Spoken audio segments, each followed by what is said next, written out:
காங்கிரஸ் கட்சியினுடைய செய்தி தொடர்பாளர் திரு சந்திரசேகர் அவர்கள் நம்மோடு இணைகிறார். வணக்கம் திரு சந்திரசேகர் சார். வணக்கம்.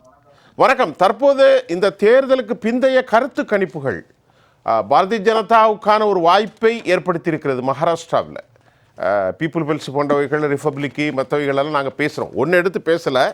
இப்போ நம்முடைய நண்பர்கள் அனைவரும் தங்களுடைய பார்வையில் சில கருத்தை வச்சாங்க. காங்கிரஸ் கட்சி இதை எப்படி அணுகப் போகிறது? காங்கிரஸ் கட்சிக்கு இந்த முடிவுகளின் அடிப்படையில் மிகப்பெரிய செட்பேக்காக பார்க்குறேன். நீங்கள் எப்படி பார்க்குறீங்க?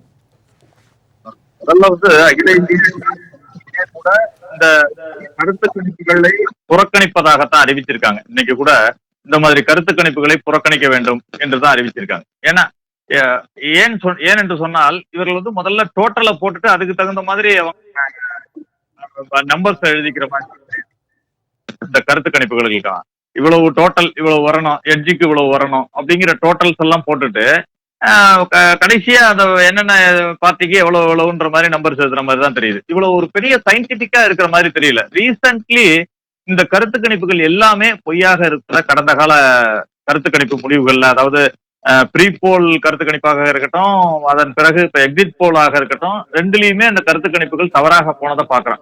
ஒன்று ஏன்னா நீங்க சத்தீஸ்கர், மத்திய பிரதேசம், அதற்கு முன்பு ஒரு மத்திய பிரதேசம், இப்பொழுது ஹரியானா பார்லிமெண்ட் எலெக்ஷன், இப்படி வரிசையாக பாத்தீங்கன்னா இந்த கருத்து கணிப்புகளுடைய முடிவுகள் எல்லாம் பொய்யாகி இருக்கிறத பாக்குறோம். இரண்டாவது, இவர்கள் அதுலயும் ஒரு எட்ஜ் எப்படி கொடுக்கிறார்கள் என்று சொன்னால், இரண்டு விஷயம். ஒன்று காங்கிரசுக்கு எட்ஜ் கொடுத்தால் கூட காங்கிரஸ் ஒரு மிதமிஞ்சிய விஷயத்துல கோட்டை விட்டுருவாங்க, அல்லது அதுல ஏதாவது செய்து விடுவார்கள், வேற ஏதாவது செய்யலாம்ன்ற ஒரு எண்ணத்துல இருக்கலாம். இல்ல வட இந்திய மீடியாக்களை பொறுத்த வரைக்கும் பாஜகவிற்கு ஒரு எட்ஜ் கொடுப்பதை தொடர்ந்து வாடிக்கையாக வைத்திருக்காங்க. எல்லா இதுலயும் ஒண்ணு நெக் டு நெக் போடுவாங்க, இல்லைன்னா பாஜகவிற்கு எட்ஜ் போடுவாங்க. இதே மாதிரிதான் அந்த கருத்து கணிப்புகள்லாம் வர்றதை நம்ம பேட்டர்னா பாக்குறோம். அதனால இந்த கருத்து கணிப்புகளை பொறுத்த வரைக்கும் எனக்கு ஒரு பெரிய நம்பிக்கை இல்லை என்று சொன்னால் கூட, இந்த தேர்தலை பற்றி நாம் பேசினோம் என்று சொன்னால், கடந்த 3 ஆண்டு கால ஏக்நாத் சிண்டே தலைமையிலான ஆட்சியில் பல அதிருப்திகள் மகாராஷ்டிரால நிலவுது. அந்த ஆட்சி மாற்றம் வேண்டும் என்ற எண்ணம் மக்களிடையே இருப்பதாகத்தான் அங்குள்ள கள நிலவரங்கள்லாம் தெரிவிக்குது. இரண்டாவது, கட்சி உடைப்பு, எல்லா கட்சிகளையும் உடைத்தது. ஏனென்றால் இவங்க தைரியமா இருந்திருந்தா அந்த பாராளுமன்ற தேர்தலுக்கு பிறகு இந்த காஷ்மீர் சட்டசபை தேர்தலோடையே இந்த தேர்தலையும் வைத்திருக்க வேண்டும். காஷ்மீர், ஹரியானா சட்டமன்ற தேர்தலோடையே இந்த தேர்தலையும் வைத்திருக்க வேண்டும். ஆனால் அவர்கள் சில ஸ்கீம்ஸ் எல்லாம் அனௌன்ஸ் பண்றதுக்காக கொஞ்சம் வெயிட் பண்ணி இந்த தேர்தலை அறிவிச்சிருக்காங்க. அதாவது உரிமை தொகைன்னு சொல்லி ஒரு 1500 ரூபாய் கொடுக்குறாங்க, பெண்களுக்கான தொகை என்று. அதுலேயே நிறைய பிளா இருக்கிற மாதிரி சொல்றாங்க. ஏனென்றால் எந்தவித கணக்கெடுப்பும் செய்யாமல் இப்போ தமிழ்நாட்டுல கொடுத்தாங்கன்னு சொன்னா அதுல பல கட்டங்களாக ஸ்கிரீனிங் செய்யப்பட்டது. யாருக்கு அந்த உரிமை தொகை கொடுக்கப்பட வேண்டும் என்பதை ஸ்கிரீன் பண்ணி அதற்கு பிறகு கொடுத்தாங்க.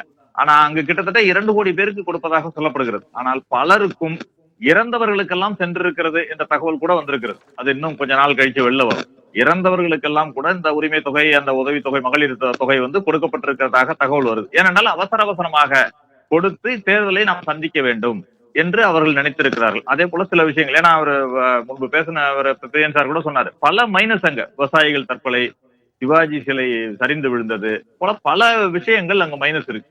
அதையும் தாண்டி அவர்கள் வெற்றி பெறுவார்களா என்று கேட்டால் என்னை பொறுத்தவரை கேள்விக்குறிதான்.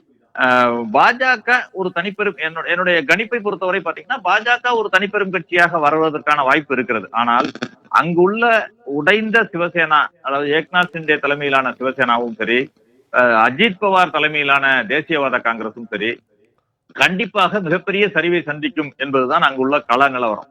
அப்படி இருக்கும் பொழுது அவர்கள் அந்த கூட்டணி பலமாக அங்கு என்டிஏவாக வெற்றி பெறுவதற்கான வாய்ப்பில்லை என்றே நான் கருதுகிறேன். ஏனென்றால் உத்தவ் தாக்கரே மீது மிகப்பெரிய ஒரு அனுதாபம், மிகப்பெரிய ஒரு ஆதரவு வலை அங்கு இருப்பதாக தகவல் சொல்றாங்க. இவர்கள் சொன்னாரு RSS அங்கு மிகப்பெரிய வேலையை செய்து கொண்டிருக்கிறார்கள் என்று சொன்னாங்க. RSS இந்த எலெக்ஷனுக்கு தான் வேலை செய்யறாங்களா என்ன? எல்லா எலெக்ஷனுக்கும் தான் RSS வேலை செய்யறாங்க. அப்படின்னா எல்லா எலெக்ஷன்லயும் வெற்றியில பெற்றிருக்கணும் அவங்க. இந்த எலெக்ஷனுக்கு என்னமோ இறங்கி வேலை செஞ்சதுனால வெற்றி பெற்றுட்டாங்க அப்படின்னாக்க சந்திரசேகர் சார், இப்போ ஒரு முக்கியமான பதிவு, நாம நிறைய ஆங்கில நியூஸ் எல்லாம் படிச்சுட்டு தான் வர்றோம். அது RSSக்கு எதிர்ப்பான கருத்தான மேகசின்ஸ் கூட உத்தரப்பிரதேசத்தில் RSS வேலை செய்யலைன்னு சொல்றாங்க. ப்ரோ காங்கிரஸ் மேகசின் கூட, டெக்கன் கிரானிக்கல் கூட அப்படி எழுதுது. காங்கிரஸ் கட்சியின் சார்பில் திரு சந்திரசேகர் சார், உங்களுடைய கருத்தை வைங்க, நிறைவு கருத்தை வைங்க சார். இப்போ என்ன சொல்ல போறீங்க? மகாராஷ்டிராவாக இருக்கட்டும், மகாராஷ்டிராவில் அவர்கள் செய்த அரசியல் மற்ற கட்சிகளிலிருந்து இன்னொரு வித்தியாசத்தை பாக்குறேன். மகாராஷ்டிரால நான் கட்சியை தாண்டி சில விஷயங்கள், எல்லா கட்சியிலுமே பாத்தீங்கன்னா கட்சி தாவணவங்க தான் இருப்பாங்க. இந்த கட்சியில் இருப்பவர்கள் அந்த கட்சியில் இருப்பாங்க, அந்த கட்சியில் உள்ளவங்க அந்த கட்சியில் இருப்பாங்க, கேண்டிடேட்ஸ் அது மாதிரி உள்ள பிரச்சனைகள் இருக்கிறது. லோக்கல் இஷ்யூ அங்கு உள்ள அவர்களுக்கான செல்வாக்கும் இந்த இடத்தில் நிர்ணயிக்கப்படுகிறது அப்படிங்கிறதையும் நான் பாக்குறேன். இரண்டாவது, அங்கு நிறைய ரெபல் கேண்டிடேட்ஸ், காங்கிரஸிலும் சரி, பாஜகவிலும் சரி, மற்ற கட்சிகளிலும் சரி, அதிகம் ரெபல் கேண்டிடேட் நிற்கிறதையும் நம்ம பாக்குறோம். அவர்களும் ஒரு வேலிடான ஒரு ஒரு இடத்தை பெறுவார்கள். அதாவது யாரையாவது தோக்கடிக்கக்கூடிய விஷயத்தை அவர்கள் பெறுவார்கள் என்ற மாதிரி நான் நினைக்கிறேன். அது வந்து ரிசல்ட் வர்றப்பதான் நம்மளுக்கு தெரியும். ஒன்று. இரண்டாவது, அவர் மோடி அவர்களே கூட அங்கு பிரச்சாரத்தில், நீங்க இந்த RSS இந்த விஷயங்கள் எல்லாம் சொல்லிக் கொண்டிருந்ததுனால நான் அதை சொல்றேன். மோடி அவர்களே கூட பெரிய அளவுல கான்சென்ட்ரேட் பண்ணி அங்கு பிரச்சாரத்தை மேற்கொள்ளவில்லை என்பதையும் நம்ம பார்க்கிறோம். இங்கு நடந்து கொண்டிருக்கும் பொழுது ஒரு ஃபாரின் டூர் போயிட்டார். இங்கு மகாராஷ்டிரா தேர்தல் நடந்து முக்கியமான மாநிலத்தின் பிரச்சாரத்திற்கு பல இடங்களில் ரோட் ஷோ செய்தவர், பல மாநிலங்களுக்கு ரோட் ஷோ மற்ற மாதிரி விஷயங்களை எல்லாம் பிரச்சாரத்தை முன்னெடுத்த மோடி அவர்கள் வந்து அங்கு பெரிய கான்சென்ட்ரேட் பண்ணல அப்படிங்கிறத பார்த்தோம். ஏனென்றால் மோடியினுடைய அலை 2019, 2024, அதாவது குறிப்பாக 2024 அங்கு எடுபடவில்லை மோடியுடைய பிரச்சாரம் என்பதாகத்தான் அங்குள்ள கணிப்புகள் தெரிந்ததால் அவர் அதிகமாக பிரச்சாரத்திற்கு அங்கு செல்லாமல் தவிர்க்கப்பட்டார் அப்படிங்கிறது தான் என்னுடைய கணிப்பாக இருக்கிறது. ஒன்று. இரண்டாவது, ஜார்க்கண்டை பொறுத்தவரை ஜார்க்கண்டில் அங்கு எப்பொழுதும் எல்லா இடங்களிலும் செய்கின்ற ஒரு பிரிவினைவாத அரசியலை பாஜக அங்கு முன்னெடுத்திருக்கிறது. அதாவது எல்லை தாண்டி ஊடுருவியவர்களுக்கு உங்களுடைய நிலத்தை எல்லாம் பறித்து கொடுத்து விடுவார்கள் என்று.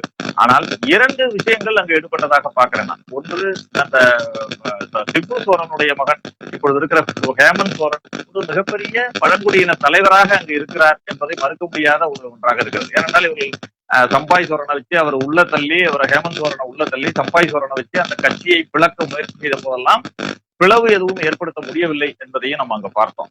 ஆனால் அங்கு பழங்குடியினருடைய நிலத்தை எல்லாம் பறித்து கொடுத்து விடுவார்கள் என்பதையும் பழங்குடியினர் நம்புவதாக தெரியவில்லை. ஏனென்றால் ஏற்கனவே பழங்குடியினர் நிலத்தை எல்லாம் பாஜக ஆட்சியின் போதுதான் பறித்து கனிம வளங்களை இது பண்ணுவதற்காக தனியாருக்கு ஒப்படைத்ததை நம்ம பார்த்தோம். அது அவங்க இப்ப இருக்கிற திரௌபதி முர்மு அவர்கள் அங்கு கவர்னராக இருந்த பொழுது அதற்கு ஒப்புதல் கொடுத்து ஏற்கனவே காங்கிரஸ் ஆட்சியால் கொண்டு வரப்பட்ட வன பாதுகாப்பு சட்டத்தை நீர்த்து போக செய்து அந்த கனிம வளங்களை தனியாருக்கு எடுப்பதற்காக ஒப்பந்தம் போட்டு அதில் கையெழுத்திட்டதெல்லாம் பார்த்தோம், திருத்தம் செய்து. அதனால் அங்கும் பழங்குடியின மக்கள் பாஜகவின் பக்கம் இல்லை என்பதுதான் தெரிகிறது. அதுதான் உண்மையாக தெரிகிறது. ஏன்னா சம்பாய் சோரன் போய் அங்கு பெரிய அளவில் ஒரு பாதிப்பை ஏற்படுத்தி விட்டார், அங்கு ஒரு தாக்கத்தை ஏற்படுத்தி இருக்கிறார் என்பதாக இல்லை.